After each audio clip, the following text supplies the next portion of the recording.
Bonjour à tous et bienvenue, c'est Gaël dans Simple et Gratuit. Aujourd'hui, si vous avez rêvé un jour d'être un inspecteur gadget, gogo gadget au chapeau, non, on va pas parler de gadget au chapeau, on va parler de messages. Vous savez, l'inspecteur gadget, quand il lit son message, il s'auto-détruit après la lecture. C'est pareil avec Jim Phelps dans Mission Impossible, la fameuse série des années 90. Figurez-vous que Jim Phelps, dans des endroits toujours improbables, il écoutait un espèce de CD-ROM, là, et puis avec plein d'informations, et s'il décidait d'accepter la mission, il baissait le petit clavier, le petit écran et il s'en allait et puis ça se mettait à fumer dans tous les sens. On peut faire la même chose avec des messages qui vont s'auto-détruire après leur lecture. Je vous montre comment ça marche et bien sûr, c'est gratuit. Je vais vous montrer 3 sites très précisément, c'est important, mais d'abord je vais vous expliquer le pourquoi ça peut être important de faire ce genre de choses.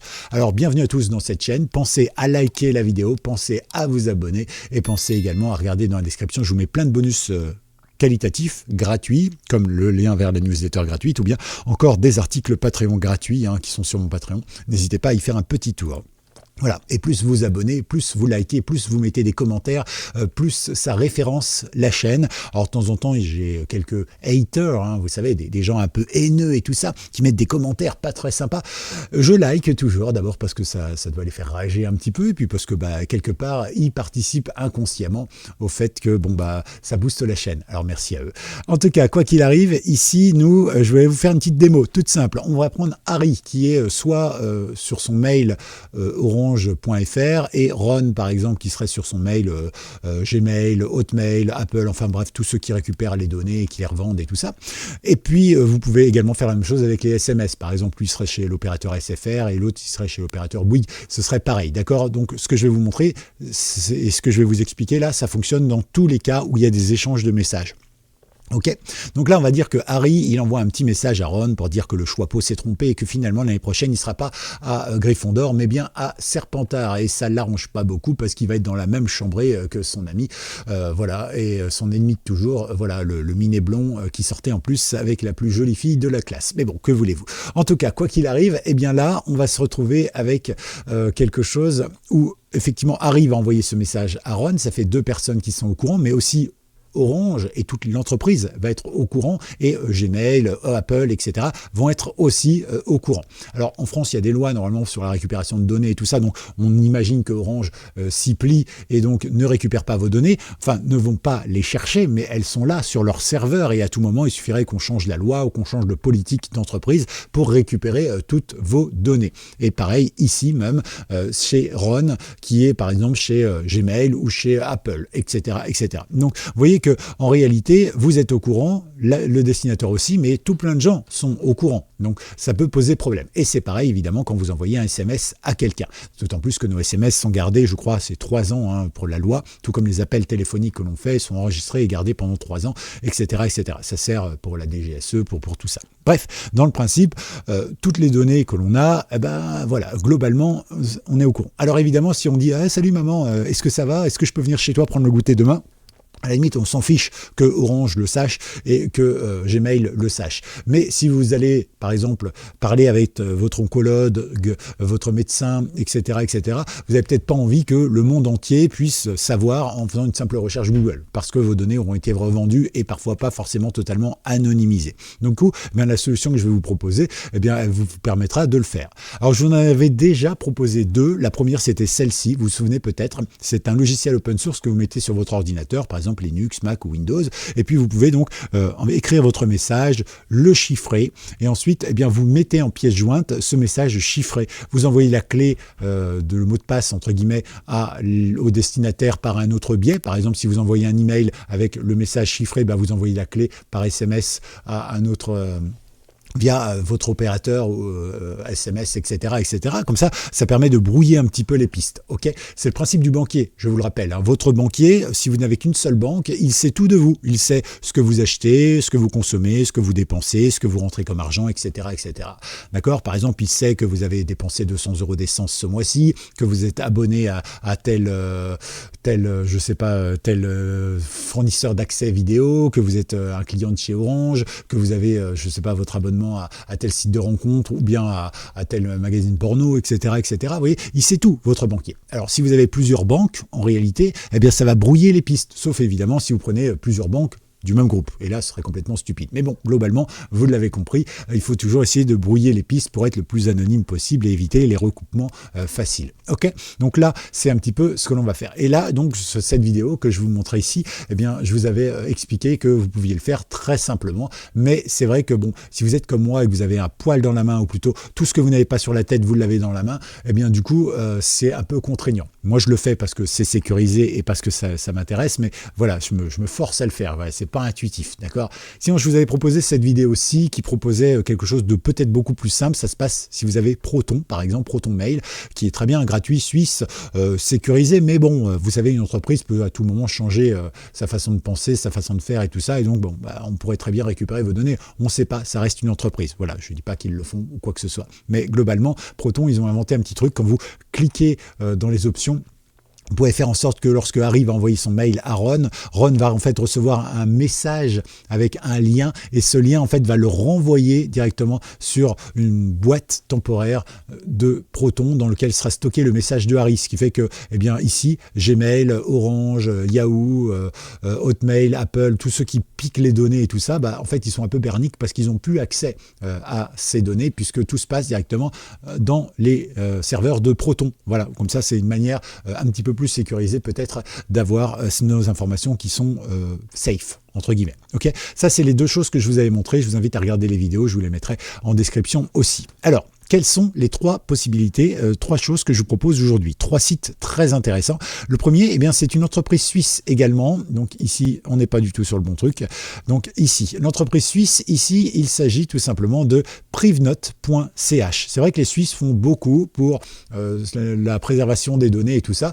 Mais en fait, jusqu'à quel point? Parce que si tout le monde stocke les données là-bas, bah, un jour ou l'autre, ils deviendront un peu les Google, même s'ils ne fouillent pas dedans. Mais il suffirait que la politique change du pays, par exemple, et que bah, hop, toutes les données puissent être récoltées. Faut se méfier, ne jamais mettre tous ses œufs dans le même panier. Mais ceci dit, ici, Privnote, de manière totalement gratuite, vous propose d'envoyer des messages cryptés, anonymes ou non, et qu'ils s'autodétruiront une fois lus. Donc ça, c'est plutôt sympa.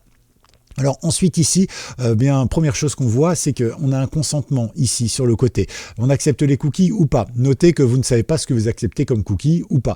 Moi, dans le doute, je mets refuser, en admettant évidemment que ce petit onglet de j'accepte ou je refuse les cookies accepte bien ou refuse bien les cookies selon mon choix, hein, parce que ça, on n'est jamais sûr évidemment de ce que fait le bouton par derrière. Globalement, ici, on va pouvoir tester. Donc il nous dit que c'est un service web gratuit qui permet tout simplement d'envoyer des messages cryptés de manière anonyme ou non, des messages qui vont s'autodétruire à la demande, soit après lecture, soit après un temps donné. Alors vous êtes peut-être en train de vous dire, ouais mais c'est une entreprise, donc ça veut dire qu'ils font du commerce, et comment ils proposent un service gratuit comme ça, etc. Alors il faut savoir que ça c'est une toute petite partie de leurs activités. L'activité, il y a aussi une version premium, si vous voulez par exemple mettre plus qu'un message texte, par exemple, si vous avez envie de rajouter des photos, des documents, des machins, des trucs comme ça, voilà, si vous voulez une vraie interface pour faire des trucs, vous avez des versions premium. Donc voilà, c'est pour ça, c'est comme ça qu'ils se rémunèrent, ok? Ils ne se rémunèrent pas normalement et ne vendent pas les données ici. En tout cas, c'est ce qu'ils nous promettent. Voilà, on peut leur faire confiance, je pense. Après tout, il n'y a pas de raison. En tout cas, l'anonymat et la sécurité totale. Ils nous disent que c'est un service de messagerie sans connaissance, c'est-à-dire que, en gros, ils vont pas garder mémoire de tout ce que vous avez fait. Cela veut dire qu'ils ne peuvent pas lire, décrypter ou partager vos messages. Ils génèrent une clé publique et une clé privée unique, d'accord, et voilà, pour que seul vous et le destinataire puissiez utiliser votre conversation et ni votre fournisseur de réseau, ni un tiers, ni même eux-mêmes. C'est ce qu'ils disent. Voilà. Et si un jour vous apercevez que c'est pas vrai, eh ben, c'est publicité mensongère, vous pouvez très bien attaquer en justice. Et attaquer un Suisse, ça peut être rentable. Je plaisante, évidemment. En tout cas, ici, ils nous font un petit récapitulatif parce qu'on est tous des feignants et ils nous disent qu'effectivement, eh bien, les applications de messagerie classiques, WhatsApp, Messenger, Gmail, votre SMS, etc., ils vous demandent toujours eh bien, au moins un identifiant, un truc comme ça, ce qui fait que c'est relié à vous. Ici, techniquement, ils ne le demandent pas, mais vous allez voir que ce n'est pas tout à fait le cas. Donc ici, par exemple, ils disent qu'ils stockent de manière cryptée des informations dans un blobs. Un blobs, qu'est-ce que c'est? Ben, c'est une partie de la base de données dans laquelle on met des données qui sont souvent en version 0 et 1, vous savez, en version chiffré et tout ça, en version, j'ai perdu le mot, voilà, je suis désolé, c'est lundi, je suis fatigué. En tout cas, voilà, c'est chiffré et puis après c'est mis, pas en hexa, mais voilà, c'est mis comme ça, hein, tout simplement. Ensuite, la personne qui reçoit le message, donc ça, ils sont obligés, ils vont stocker l'information quelque part, puisque effectivement, la personne qui va recevoir le message, elle va arriver sur leur serveur, et donc forcément, ils vont récupérer l'information. Et puis enfin, l'horodatage, c'est-à-dire quand le message a été lu. Notez que ces données seront supprimées lorsque les messages auront été reçus correctement. En revanche, il ne stocke pas qui a envoyé le message, ça on va voir que tout à l'heure, c'est pas forcément vrai. Les contacts téléphoniques, ça c'est vrai. Les données géolocalisation, l'adresse IP, alors ça c'est vrai pour eux, mais c'est pas forcément vrai pour le site, vous allez pouvoir le découvrir tout à l'heure. Plateforme de l'appareil, mais également version de l'application. Et enfin, ici, identifiant dispositif du message, etc., etc. Bon, alors je vous ai mis en garde contre quelques trucs ici et je vais m'expliquer bien évidemment. La première chose, eh bien, c'est que ici, vous voyez, leur site, eux, tel qu'ils nous disent, en gros, ils ne récupèrent pas l'adresse IP, ils ne récupèrent pas nos géolocalisations et tout ça. Je vous ai fait une vidéo, celle-ci d'ailleurs, qui vous montre comment n'importe quel site, s'il en a envie, peut mettre un script pour récupérer toutes les données et même notre géolocalisation, même si on utilise un VPN. C'est-à-dire que j'utilise un VPN depuis Paris, mais je me log à New York, eh bien, mon navigateur va dire je suis à Paris. Hein. Donc, vous voyez, c'est pas très secure ce genre de choses. Et alors eux disent qu'ils ne le font pas. Très bien, moi je veux bien les croire, il n'y a pas de souci, je n'ai pas analysé le site, hein, mais voilà, globalement, ok, très bien. PriveNote ne le fait pas. Mais ils utilisent ici, vous voyez, un petit plugin qui est valable, on peut le mettre gratuitement sur n'importe quel site internet, qui nous permet de traduire le site dans n'importe quelle langue. Or, c'est Google Traduction. Et alors, pour avoir déjà codé pas mal de sites et m'être intéressé à cette petite application, en fait, je me suis aperçu que Google met son grain de sable à l'intérieur, et en fait, il aspire un petit peu toutes les données, il récupère, machin, etc., etc. Donc, prudence, évidemment, parce que du coup, ils peuvent récupérer votre adresse IP, vous suivre, vous traquer. Et finalement, vous êtes comme si vous faisiez la même chose, mais directement sur Google. Donc, prudence, évidemment. Hein, donc, certes, l'entreprise PriveNote ne sait pas qui vous êtes, hein, d'après ce qu'il déclare ici, mais Google sait qui vous êtes et ce que vous allez faire. Hein, donc, prudence, évidemment. Hein, le traquage existe et continue. Ici, on va pouvoir écrire notre message, par exemple, comme ça, bonjour, moi, c'est chut, par exemple, chut, message super secret, évidemment. Ici, on a affiché ou caché plus d'options. Alors, je ne sais pas pourquoi ils affichent ou ils cachent, puisque de toute façon, on est obligé de les activer, hein, ces options. Donc ici, on peut choisir soit si le message s'autodétruit après la lecture, après 1 heure, après 24 heures, après 7 jours, après 30 jours, etc., etc. Ici, on va devoir mettre un mot de passe normal, puisque il ne faut pas que n'importe qui réceptionne le lien, comme par exemple Orange, Gmail, etc., puisse le lire directement. Il faut une protection. Donc, vous allez mettre un mot de passe, par exemple. Je ne sais pas où j'en suis. Hop. Voilà. Et on va vérifier le mot de passe, évidemment. Magnifique. Et ici, alors c'est là que ça va poser problème. C'est qu'en fait, ici, on nous demande la notification. Décidément, je voulais supprimer ce champ, mais c'est pas grave. Ici, on nous demande la notification par email lorsque le message sera détruit. C'est dommage, parce qu'en réalité, ça vient contredire totalement ce qui est là. Alors certes, ils ne stockent pas les données, mais quelque part ici, ils disent les personnes qui reçoivent le message. Oui, mais ils devraient mettre aussi la personne qui envoie le message, puisque finalement, cette personne-là, son email va être stocké le temps du message directement ici. Et je trouve ça un petit peu dommage, c'est qu'on ne peut pas faire sans. Vous voyez, ce champ est requis. Il faut à tout prix mettre un email qui va permettre d'avoir ici un accusé de réception une fois que le message aura été ouvert et autodétruit. Ok, donc là, ce que vous pouvez faire, c'est soit utiliser cette vidéo qui vous propose de créer un mail temporaire, c'est-à-dire que c'est un mail, en fait, tout le monde y a accès, mais vous en servez juste pour mettre des données non confidentielles et pour éviter que beaucoup de gens aient votre adresse email. Voilà, ça marche très bien, je vous avais fait la démo. Sinon, vous aviez celui-ci également. Moi, personnellement, je préfère le premier, c'est celui que j'utilise le plus. Mais après, voilà, les deux sont gratuits, ça marche très bien. Donc ici, vous pouvez aussi mettre n'importe quoi. Par exemple, moi, souvent, j'aime bien mettre un truc, parce que j'ai pas besoin de l'accusé de réception. Hein. La personne, si elle a mon message, elle va finir par me renvoyer un message également. Donc voilà. Et ici, vous pouvez mettre un truc pour savoir quel message est concerné dans la notification, par exemple. Ici, je vais créer mon message, donc on va faire ça. Et ici, je vais récupérer tout simplement le message. Donc, je peux sélectionner le lien, copier le lien, et après, je peux aussi, si je veux, détruire la note. Et pour détruire la note, il faudra que je remette mon mot de passe. Ici, je vais récupérer tout simplement mon petit lien, d'accord? Je vais appuyer ici sur Entrée. Donc, moi, ce que je voulais vous dire, c'est que tout simplement, ce site, il me semble bien. Pourquoi? Eh bien tout simplement parce que ici, effectivement, ça a l'air d'être à peu près sécurisé, c'est super simple, l'interface est en français. Attention évidemment à Gmail, on ne sait pas trop ici quand on consent aux cookies, et puis voilà. Après là-dedans, vous pouvez voir dans les politiques de confidentialité, elles sont en français et on vous explique plein de trucs. Ok. Ah, bon, vous voyez que chez moi, Orange n'est pas encore très opérationnel. Voyons un petit peu maintenant donc ce message. Donc ici, je vais remettre mon mot de passe pour voir un petit peu à quoi ressemble le message, tout simplement, qui a été envoyé. Hop, je suis directement sur le site ici et donc ça me met bien que ici, mon message a été détruit et que si je veux le conserver, je peux le copier, évidemment, le contenu du message. Et du coup, ça m'évite en réalité d'avoir, d'être passé par mon Gmail, etc., etc. Et personne ne peut savoir, à part évidemment ce site, ce que j'ai envoyé. Ok. Alors, on va faire une autre vérification. Moi, je vais remettre le lien de mon message pour voir si effectivement il a bien été supprimé. Et là, effectivement, vous voyez, rien qu'en mettant le lien, il me dit que le message a été lu et détruit. Et donc, je ne pourrai plus jamais le récupérer. Enfin, je ne pourrai plus le récupérer. Peut-être que Google l'a récupéré, parce que vous voyez qu'il est encore là. D'accord? Donc, prudence évidemment avec ce genre de site. Je vous en montre deux maintenant qui sont open source. Et le gros avantage, certes, vous allez, pareil que le premier, arriver sur un serveur, par exemple Vanish. Je crois que ça veut dire nettoyage en anglais. Donc là, c'est exactement la même chose. Vous allez taper un message. Donc il est en anglais, mais finalement, c'est pas très compliqué à faire. Hein. Bonjour, c'est moi.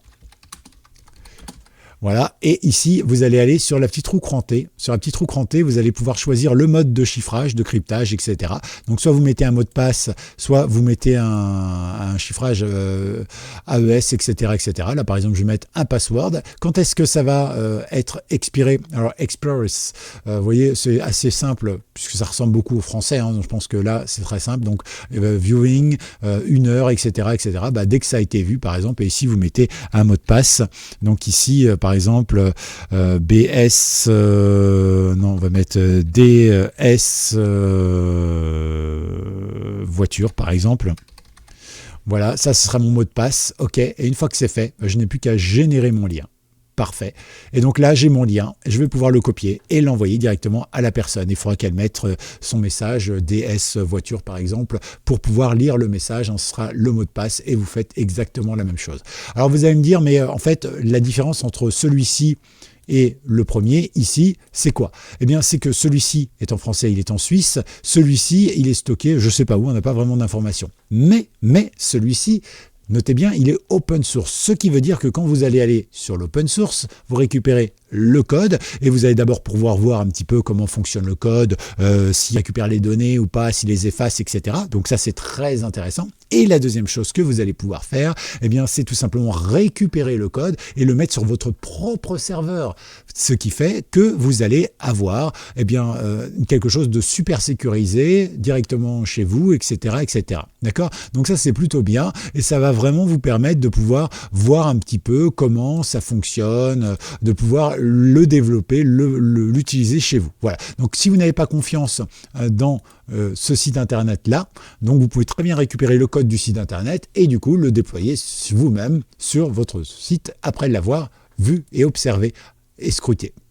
Ok, dernier site que je vous propose, vous le connaissez peut-être, il s'agit de PrivateBean. PrivateBean, lui aussi, est open source, spécialiste du chiffrement, et bien évidemment, il vous permet en fait d'échanger un petit peu à l'équivalent d'un pastebin. Alors un pastebin, c'est quoi? C'est une sorte de lieu d'échange, alors souvent temporaire d'ailleurs, où on peut discuter, envoyer des fichiers, etc., etc. Un pastebin, c'est un peu ça, c'est un endroit où on va pouvoir échanger des choses. Ok, donc là vous avez tout ça et vous allez pouvoir donc installer, configurer, etc., etc. Donc il y a pas mal de choses, y compris en français d'ailleurs. Hein, donc n'hésitez pas. Vous allez pouvoir voir que c'est chiffré avec de l'AES en 256 bits. Hein, donc c'est une clé de chiffrement parmi les plus robustes du moment. Donc voilà, vous avez ici tout votre code PHP que vous pouvez mettre directement sur votre serveur. Et pour ceux qui voudraient bénéficier de ça, mais sans pour autant directement installer ça sur son serveur, il y a ici ici le Try It Out, voilà, vous cliquez dessus et vous arrivez sur une interface exactement comme sur les autres. Elle est en français aussi, celle-ci, c'est donc open source, hein, n'hésitez pas. Là, vous pouvez créer donc un nouveau message. Ici, vous mettez mon super message. Ici vous pouvez le prévisualiser, ok, nickel. Vous pouvez donc faire ici expirer en 1 jour, 5 minutes, etc. Ou bien tout simplement ici après la lecture, vous mettez un mot de passe, vous pouvez attacher des fichiers, donc ça c'est bien, c'est un truc que les deux autres ne peuvent pas faire. Vous pouvez choisir le format, source, markdown, donc avec des liens par exemple, etc. etc. Et même vous pouvez accéder et faire en sorte en fait qu'on puisse vous répondre, d'accord, et vous pouvez avoir ainsi une sorte de chat personnel, privé, autorisé. Voilà, il suffit simplement d'autoriser la discussion. Dans ce cas-là, vous ne pouvez pas l'effacer juste après la lecture parce que ce serait fou. Mais l'avantage, c'est que la personne va pouvoir vous répondre et tout ça. Ça va être un espace que vous allez avoir avec ce code qui va être vraiment sympathique. Ok, donc là, on crée évidemment et on va avoir notre lien qui va nous permettre bien d'avoir l'information. Ok, donc là, c'est plutôt cool. Et une nouvelle fois, ici, on va pouvoir bien faire un petit peu ce qu'on veut et utiliser notre Pastebin. Voilà. Alors je vous conseille évidemment de le déployer directement sur votre propre serveur. C'est toujours plus sécure que d'être sur un serveur qu'on ne connaît pas. Tiens, ici, il n'a pas réussi à créer le Past, mais c'est peut-être parce que moi j'ai des gros soucis internet en ce moment. Je ne sais pas d'ailleurs comment je vais envoyer mes vidéos, on verra bien. Je suis sûrement passé par la téléphonie mobile. Oui, parce que le problème d'Orange, c'est que ça marche jamais. On le sait bien. Mais en même temps, c'est eux qui ont les lignes et donc on espère être réparé plus vite quand c'est leur cas. En tout cas, voilà, vous avez ici les informations. J'espère que cette vidéo vous aura appris quelque chose. Vous allez peut-être vous servir ou pas de tout ce que je vous ai montré, mais en tout cas, une chose est sûre, au moins, ça vous a fait une bonne révision sur la confidentialité des messages. Et une nouvelle fois, ne tombez pas dans la parano. Ceci dit, tous ceux qui disent, moi, j'ai rien à cacher, je m'en fous qu'on me surveille, eh bien, dans ce cas-là, laissez grand ouvert votre baie vitrée et laissez les voisins pouvoir regarder comme ça ce qui se passe chez vous, si vous n'avez rien à cacher. Moi, personnellement, je n'ai pas grand-chose à cacher, mais ça embête quand je vois un voisin qui fait ça dans mon salon ou dans ma salle de bain, par exemple. C'est un petit peu embêtant. D'accord? Donc c'est le principe. Certes, on n'a rien à cacher, on fait rien de mal, mais c'est pas une raison pour qu'on ait quelqu'un qui nous observe comme ça. On est bien d'accord. En tout cas, pensez à liker cette vidéo, pensez à vous abonner parce que c'est très important, ça booste le référencement. Hashtag, qu'est-ce qu'on va pouvoir mettre? Hashtag GoGoGadgetto. Pas mal ça. Hashtag GoGoGadgetto. Vous mettez ce que vous voulez derrière, GoGoGadgetto chapeau, GoGoGadgetto hélico, GoGoGadgetto message secret, etc. Faites-vous plaisir, soyez créatifs, tout ça vous le mettez dans la description, dans les commentaires. Vous pensez également si vous avez des idées, des envies, des partages, si vous connaissez des services similaires et tout ça, vous me les dites. Et puis on se fait plaisir, on se retrouve dans moins de 48 heures pour une nouvelle vidéo. C'était Gaël, ciao.